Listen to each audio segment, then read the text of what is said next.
Hello friends, I am Parul from Sri Ved International School. Friends, today we are going to learn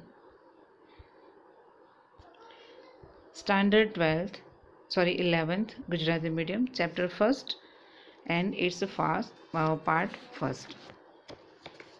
This chapter name is The Journey of the Life from Earth to Everest. In this chapter, we have to discuss about Arunima Singh and Arunima Sinha is an Indian mountain climber and sportswoman. She is a seven-time Indian volleyball player, mountaineer, and the world's first female amputee to scale Mount Everest. And she is born on 20 July 1988. આ જે chapter છે એમાં આપણે અરુણિમા સિન્હા છે એની lifestyle, એની લાઈફમાં એક એવો incident બનેલો કે જેની અંદર પોતાની લાઈફ આખી ચેન્જ થઈ ગઈ, એના વિશે બતાવેલું છે. મીન્સ કે અરુણિમા સિન્હા નામની જે અપંગ યુવતી ની સ્ટોરી છે જેણે એવરેસ્ટ સર કરેલો છે અને એ એવરેસ્ટ સર કર્યો પણ એના પહેલાં એને કેટલા સ્ટ્રગલ ફેસ કર્યા છે એની વાત અહીંયા કરેલી છે. Here is she, this is Arunima Sinha. She is volleyball player. તમે અહીંયા જોઈ શકો છો અરુણિમા સિન્હા એ વોલીબોલ પ્લેયર્સ બી હતી અને અત્યારે કદાચ એવું કહી શકાય કે રાષ્ટ્રીય કક્ષાની વોલીબોલ ખેલાડી અરુણિમા બની ચૂકી હતી. પણ એક વોલીબોલ પ્લેયર હોવા છતાં એકદમ અપોઝિટ ડાયરેક્શન, જેમ કે ક્લાઇમ્બિંગ કરવું, માઉન્ટેન સર કરવું, એ એકદમ અલગ વસ્તુ છે. બંને વચ્ચેનું કોઈ કોમ્બિનેશન નથી. તો એ વોલીબોલ પ્લેયર જે હતી રાષ્ટ્રીય કક્ષાની, નેશનલ લેવલની, તે અચાનક ક્લાઇમ્બિંગ એટલે ક્લાઇમ્બર કેવી રીતે બની ગઈ, એની જે જર્ની છે એના વિશેની વાત આ જે ફર્સ્ટ સ્ટોરી છે, ફર્સ્ટ ચેપ્ટર છે એની અંદર કરેલી છે.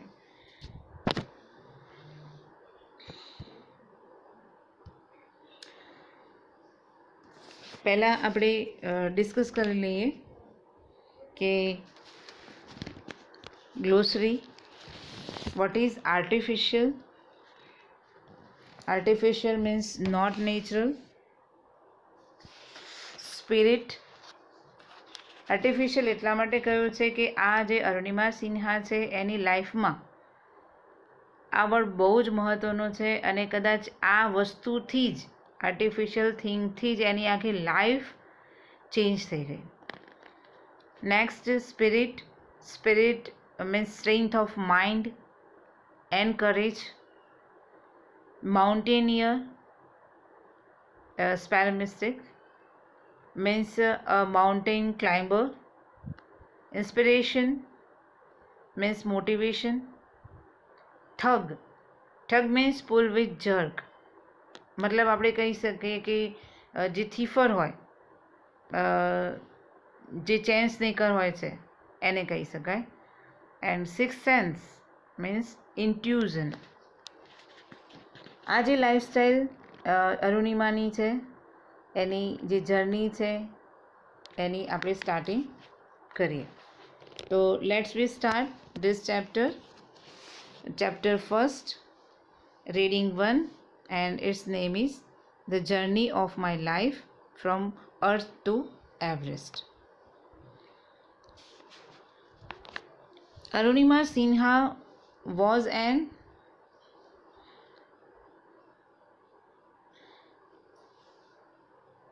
national level volleyball player. Arunima Sinha was a national level volleyball player. Arunima Sinha છે નેશનલ, રાષ્ટ્રીય લેવલે કહી શકાય તો વોલીબોલ પ્લેયર હતી. When she was travelling on train, જ્યારે એણે ટ્રાવેલિંગ ટ્રેનમાં ટ્રાવેલિંગ કરી રહી હતી ત્યારે some thugs try to snatch her golden chain. થોડા જે કહી શકાય ને કે ચેન સ્નેકર એ ત્યાં આવ્યા. સમ થગ્સ ટ્રાય ટુ સ્નેચ એટલે ખેંચવું, ચોરી કરવી. તો અમુક જે ઠગ છે એમણે પ્રયત્ન કર્યો એની જે ગોલ્ડન ચેન છે એને લૂંટવાનો, લઈ લેવા માટેનો, ચોરી કરવા માટેનો. And she fought back. એણે એ લોકો સાથે ખૂબ લડાઈ કરી.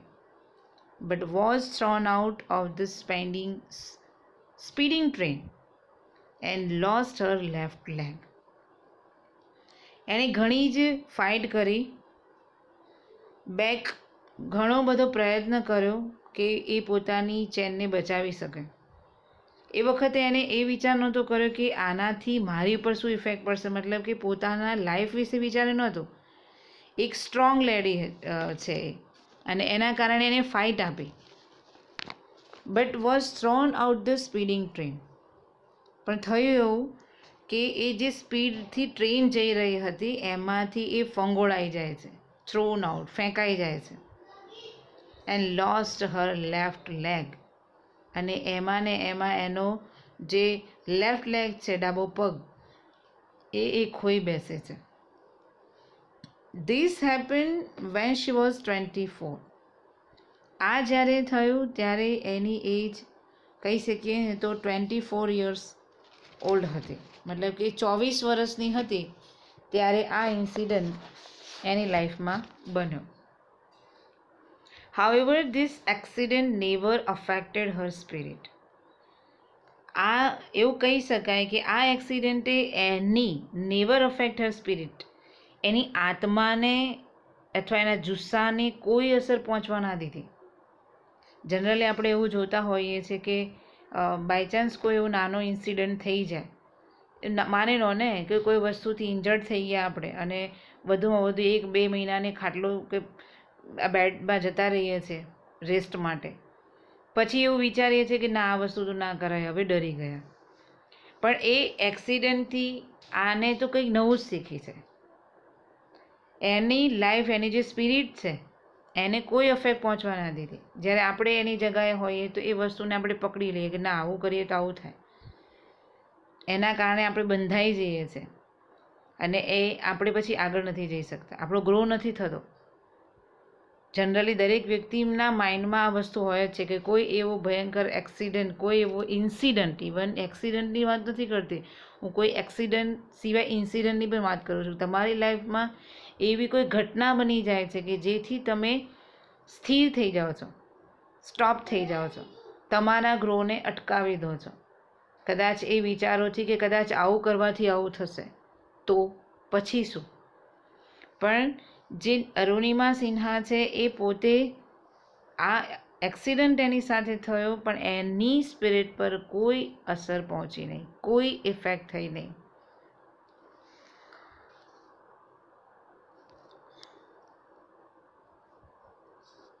જસ્ટ તમે નોટ ડાઉન કરજો કે જ્યારે આ ઇન્સિડન્ટ થયો ત્યારે એ 24 યર્સની હતી અને એની લાઈફમાં કોઈ, મતલબ કે એની જે એક્સિડન્ટ છે એને કોઈ ઇફેક્ટ પહોંચાડતી નથી.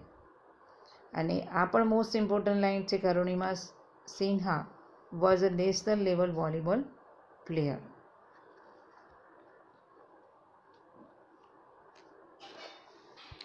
Then, however, this accident never affected her spirit.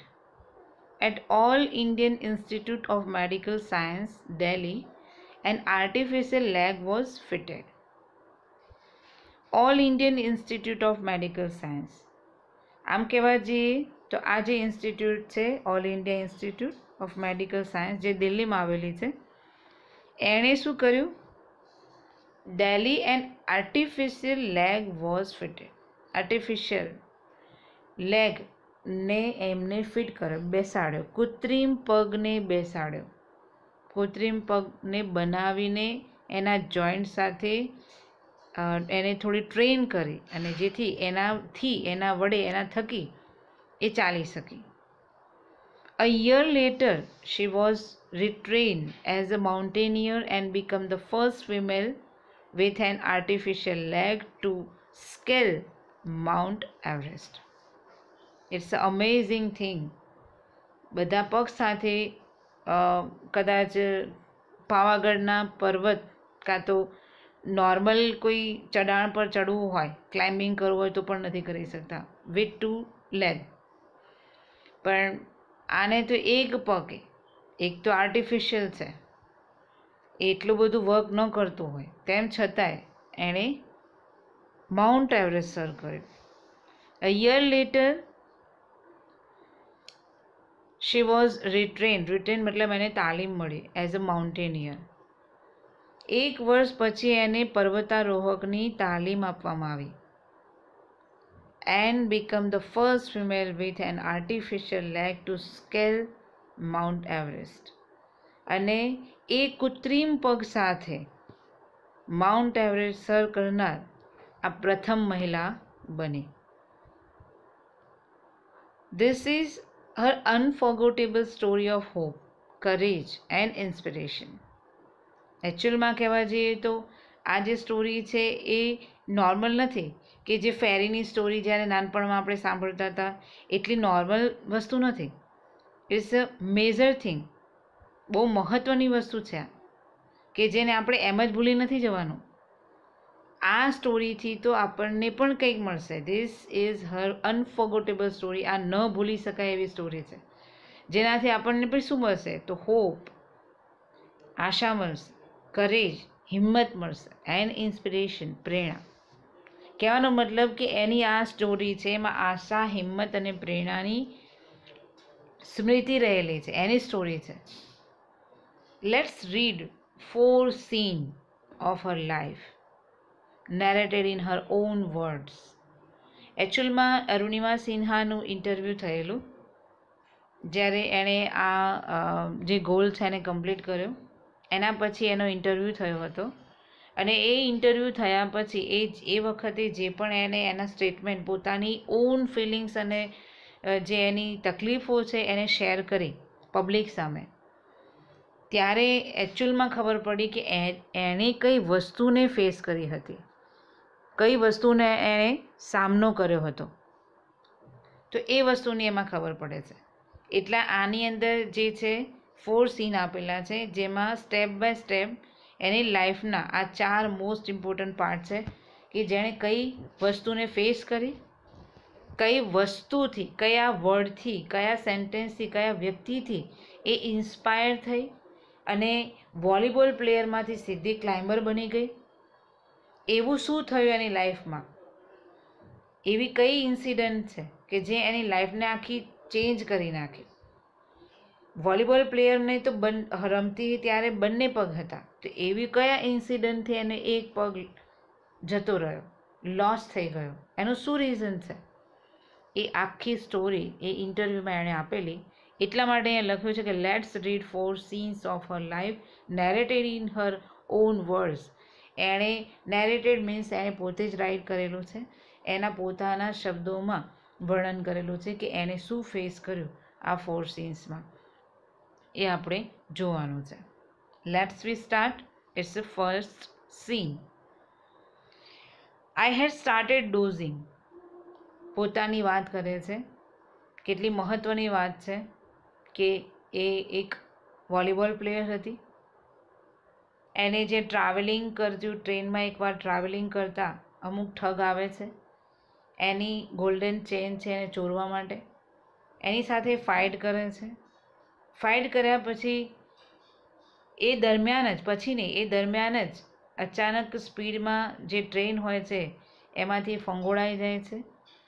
એનો જે લેફ્ટ લેગ છે એનો લોસ થાય છે. એ વખતે એની ઉંમર 24 યર્સની હતી. આ જે એક્સિડન્ટ છે એ એની આત્માને આ ઝંઝોળી દેવે એ હતો, પણ તેમ છતાં એનામાં કોઈ ફરક પડતો નથી. અને India institute of medical science જે દિલ્હીમાં છે એણે આર્ટિફિશિયલ લેગ એને બનાવી આપ્યો. 1 વર્ષ પછી એને માઉન્ટેનિયરની તાલીમ આપવામાં ટ્રેન કરવામાં આવી અને પછી એ ફર્સ્ટ ફિમેલ બની artificial leg to scale mount એવરેસ્ટની, એ પણ amputee. It's amazing thing.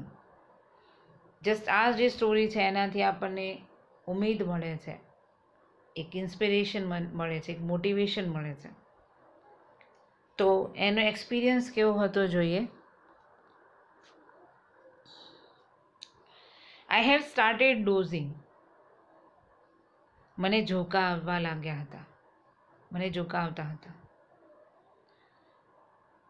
My eyes were closed.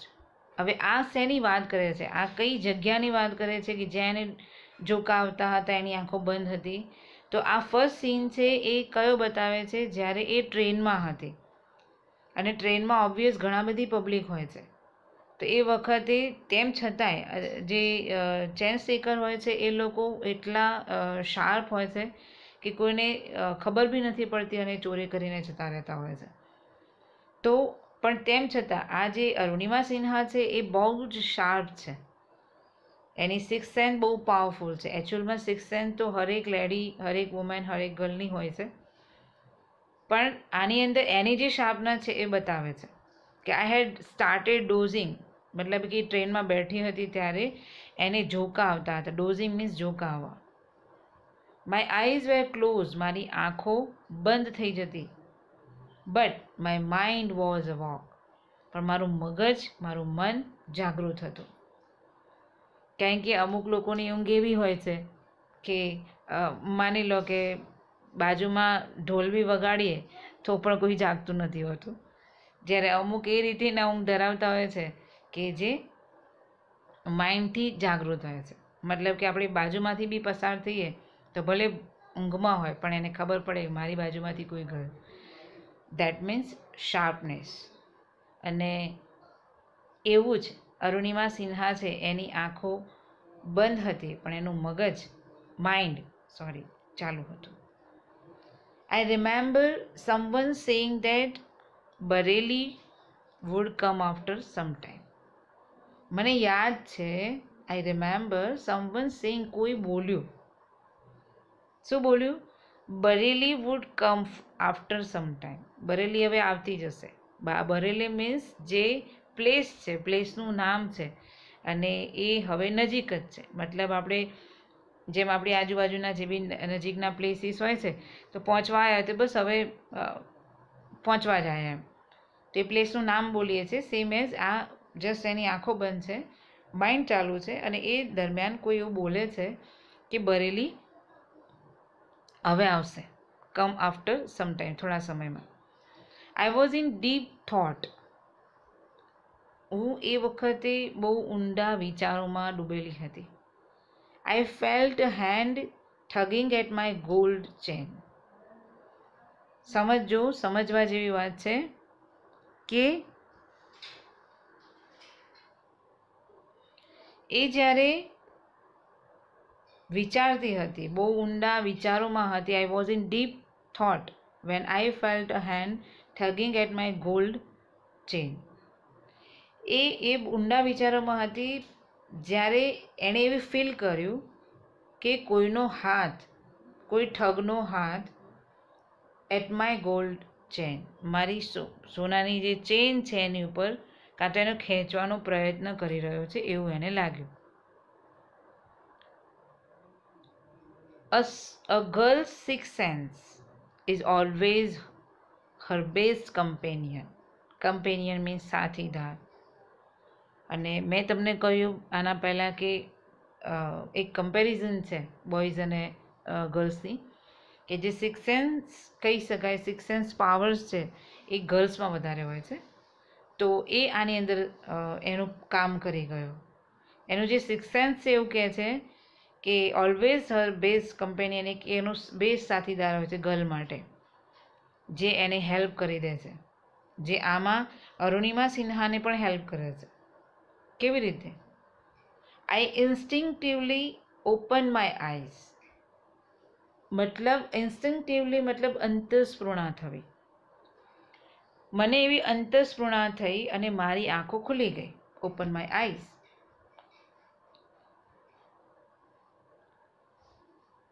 અને મેં ખોલીને જોયું. શું જોયું? And so 4 or 5 young men around me.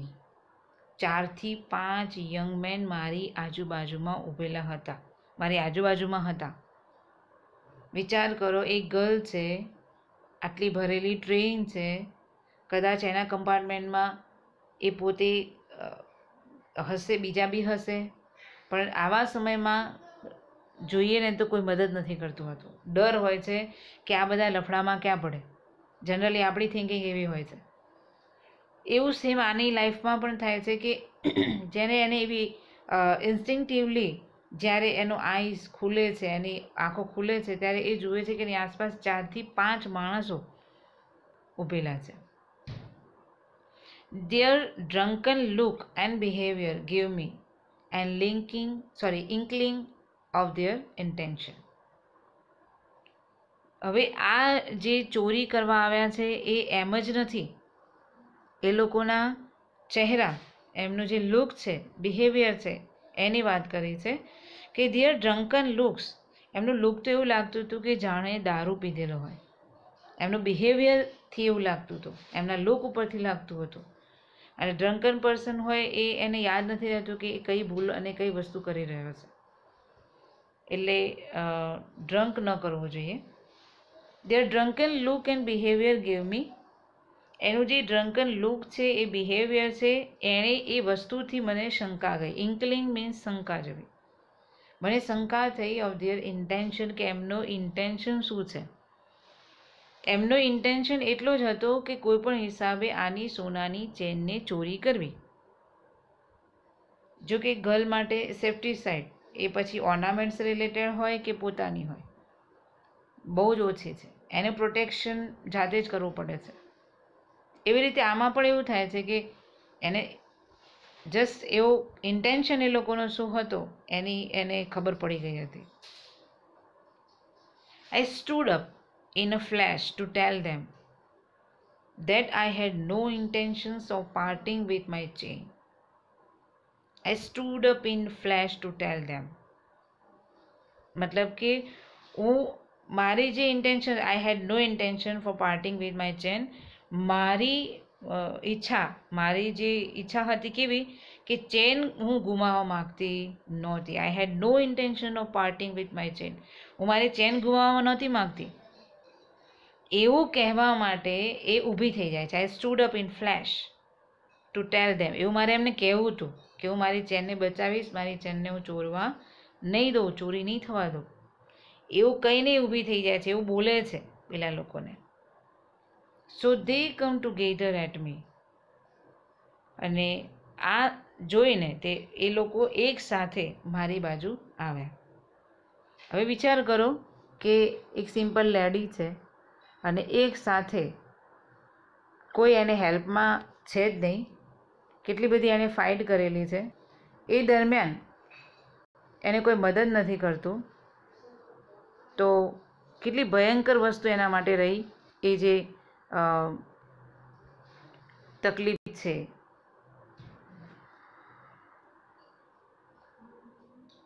તો એમાં એવું કહેવા માંગે છે કે so they come together at me. અને એટલા માટે એ લોકો મારી બાજુ આવે છે, જસ્ટ ફાઇટ માટે. Even though the compartment was full, none of my fellow passengers got up to even inquired what was happening. મતલબ કે ઇવન ધો ધ કમ્પાર્ટમેન્ટ વોઝ ફૂલ, જે કમ્પાર્ટમેન્ટ છે એ બહુ જ ફૂલ હતું, મતલબ ત્યાં પબ્લિક હતી જ. None of my fellow passenger got up even inquired what was happening. મતલબ કે એમાંથી એક બી વ્યક્તિ એવું નહોતો, એક બી પેસેન્જરે એવી પરવા ન કરી કે એ તપાસ કરે, ઇન્ક્વાયર કરે કે અહીંયા શું થાય છે, વોટ હેપનિંગ, શું થાય છે, એણે તપાસ જ ન કરી કોઈએ. કારણ કે દરેકને એક ડર હોય છે, એ ડર કદાચ આની અંદર જોવા મળ્યો. Forget about their coming to my risk. હવે વાત થાય છે પોતાની ડેરિંગની. એને ડેરિંગ કરે છે કેવી રીતનું કે હું ભૂલી ગઈ કે મારી મદદે બધા આવશે. એ વાત મારે ભૂલી જ જવાની હતી. કઈ વાત? કે forget about their coming to my risk. મારા રિસ્કમાં મને હેલ્પ કરવા માટે કોઈ આવશે એ વાત તો મારે ભૂલી જ જવાની હતી. આઈ હેડ નો ઓપ્શન. મારી પાસે તો કોઈ ઓપ્શન બી નહોતો. But to take them on. પણ મારે બેસી રહેવાનું પણ નહોતું. મારી પાસે કોઈ ઓપ્શન બી નહોતો કે એ લોકો મારી પર હાવી થાય.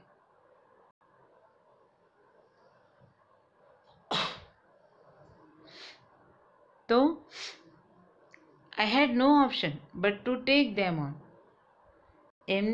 મારી પાસે એવો કોઈ ઓપ્શન બચ્યો જ નહીં કે હું એમને મારી પર હાવી થવા દઉં. સો આઈ કોટ અ યુથ.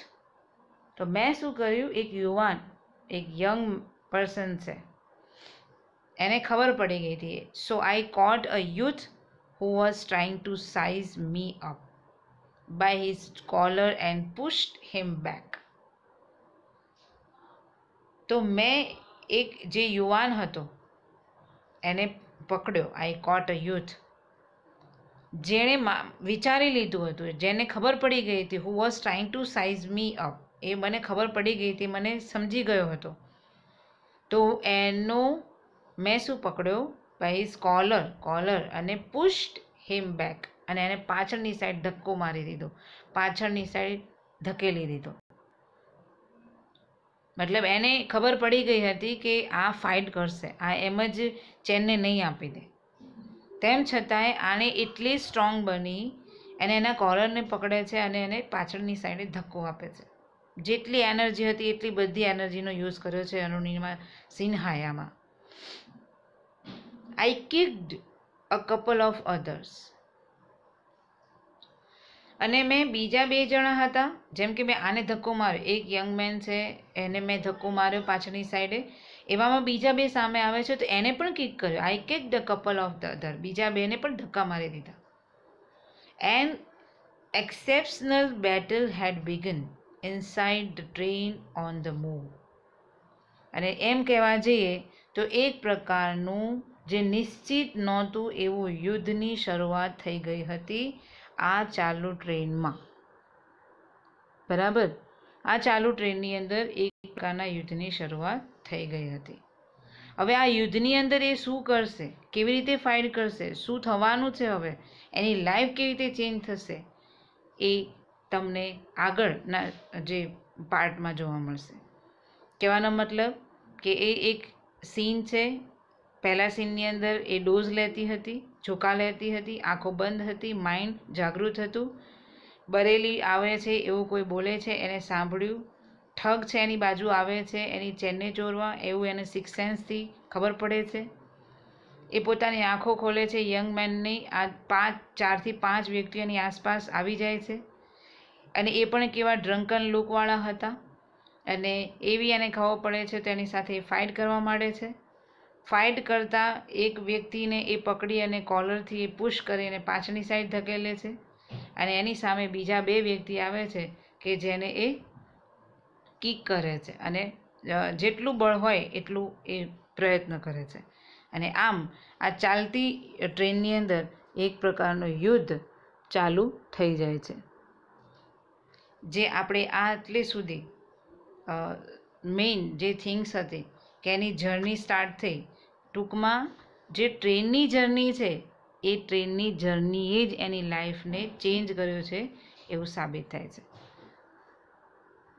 આટલે સુધી તમે ખૂબ સરસ રીતે સમજી ગયા હશો. આઈ અન્ડરસ્ટેન્ડ કે તમે પણ સમજી ગયા હશો બેસ્ટ. અને હજુ હવે નેક્સ્ટ સેશન છે, નેક્સ્ટ લેક્ચર છે, એની અંદર વધુ ડિટેલથી આપણે સમજીશું કે એની લાઈફ ક્યાંથી ચેન્જ થાય છે એ.